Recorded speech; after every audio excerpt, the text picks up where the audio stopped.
آن که بر کوه طور تجلی کرد یکی از شیعیان علی بود.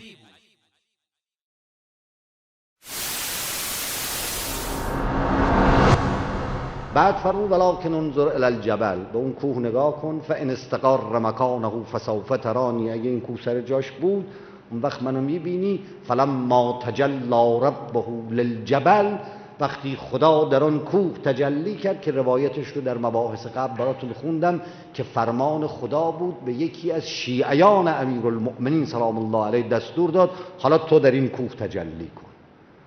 یه شیعه علی ابن ابی طالب، البته از ملائکه، او تجلی در اون کوه کرد، کوه متلاشی شد. فخر موسی صعقا، موسی قش کرد و مدهوش افتاد. او توان دیدن تجلی یک شیعه علی ابن ابی طالب سلام الله علیه رو نداشت.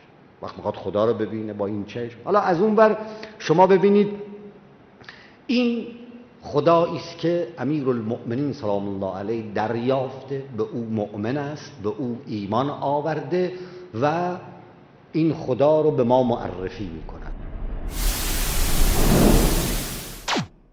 بینندگان گرامی، انبیا برترین آفریدگان الهی هستند که الله عزوجل جهت راهنمایی بشر آنها را بر دیگر انسانها برتری داده است. و اسماعیل و الیسع و یونس و لوطا و کلا فضلنا علی العالمین. و اسماعیل و الیسع و یونس و لوط را نیز هدایت نمودیم و هر کدام از اینان را بر جهانیان برتری دادیم. اما رافضیان امام تراش برای اینکه فضیلتی برای امامان خود بتراشند، سعی می‌کنند با تنقیص یا کم شمردن مقام انبیا و کوچک پنداشتن آنان بر مقام امامان کذایی خیش بیفزایند. اما به این بسنده نمی‌کنند، بلکه انبیایی که پروردگار آنها را بر جهانیان برتری داده را کوچکتر از پیروان ائمه می‌دانند.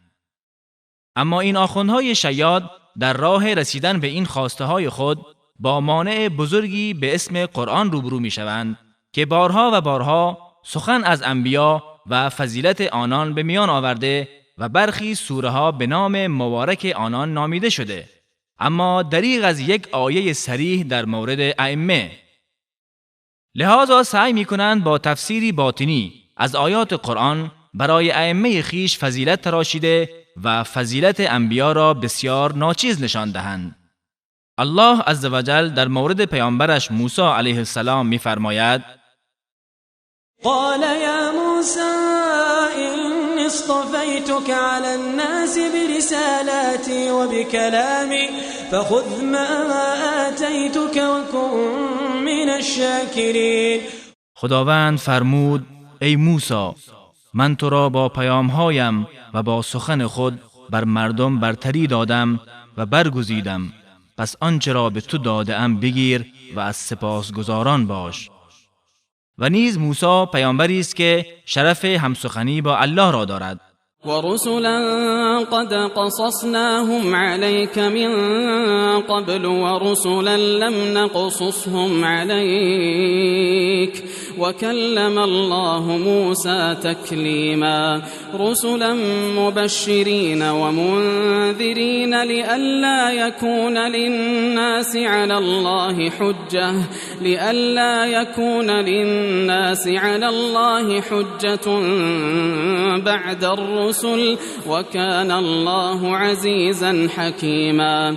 و پیامبرانی که سرگذشت آنها را پیش از این برای تو بیان کرده ایم و پیامبرانی که سرگذشت آنها را بیان نکردیم و الله بدون واسطه با موسی سخن گفت.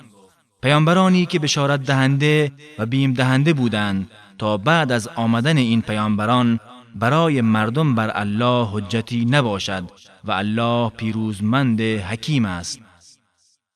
در کجای قرآن چنین اوصافی در مورد ائمه شیعه آمده است تا چه برسد به پیروان آنها؟